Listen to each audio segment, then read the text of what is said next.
ভাই এখানে আসলে এমন একটা প্রশ্ন করছেন, বাট এখানে আমি বলতে বাধ্য হচ্ছি যে হামজা ভাইয়ের কাছে সাকিব আল হাসান কোনো কিছুই না। সাকিব আল হাসান হামজার কাছে কোনো কিছুই না। ইয়ে হচ্ছে কি আপনার স্কুলে আমরা যে পরীক্ষা দিই, সাকিব আল হাসান হচ্ছে কি ঠিক তেমন পরীক্ষা দিচ্ছে। সাকিব আল হাসান ভাই অবশ্যই আমাদের বাংলাদেশের জন্য ভালো কিছু করছে, আমি তাকে সাধুবাদ জানাই, বাট হামজা ভাইয়ের কাছে সাকিব আল হাসান কোনো কিছুই না। হামজা ভাই হচ্ছে কি মনে করেন আমরা বোর্ড পরীক্ষা দিই, হামজা ভাই হচ্ছে কি সেই এক্সামে সে পাশ করে আসছে। আর সাকিব আল হাসান আমরা যদি স্কুলে পরীক্ষা দিই, স্কুলের এক্সাম ঠিক হচ্ছে কি সাকিব ভাইয়ের মানে কি আর বলবো, মানে বলার ভাষা পেতেছি না, কিসের সাথে কি পান্তাভাতে কি বিষয় রয়েছে এরকম। বাবা শোনো, তুমি আর হামজা যে স্কুলে পড়ো ওই স্কুলের প্রিন্সিপাল হচ্ছে সাকিব আল হাসান, ঠিক আছে? সাকিব আল হাসানের সাথে তো তুলনাই করা চলে না, তুলনাই হয় না।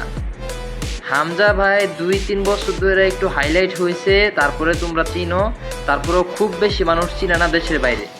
বাংলাদেশের মানুষই একটু বেশি সাপোর্ট করে, বাংলাদেশের মানুষ একটু বেশি ইয়া করে, কিন্তু বিশ্বের অল কান্ট্রিতে সাকিব আল হাসানের জন্য যে মার্কেট পাইছে বাংলাদেশ, আরে ভাই বিশ্বের অলরাউন্ডার কই আর হামজা ভাই কই? হামজা ভাইয়ের আমি সাপোর্ট করি, কিন্তু আমি কারো বিপক্ষে কথা বলতেছি না, আমি শুধু এটা বলতেছি যে সাকিবের সাথে হামজার কোনোদিনও পার্থক্য হয় না।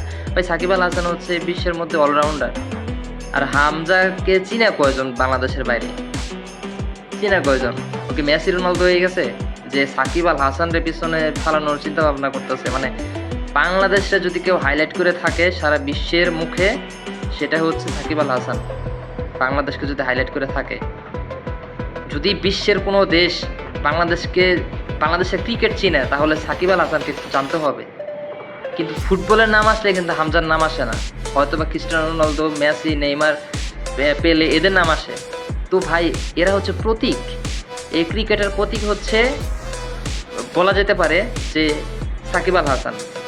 হামজা তো ঠিক আছে, সে একদিন অনেক বড় হবে, ভালো খেলতেছে, ভালো কিছু করবে ইন ফিউচার, কিন্তু হামজা তুলনা চলে না ভাই, হামজার সাথে সাকিব আলের তুলনা চলে না। সাকিব আল হাসান অলরাউন্ডার, মানে আমি এই জায়গায় কি বলবো, আমার বলার ভাষা নাই।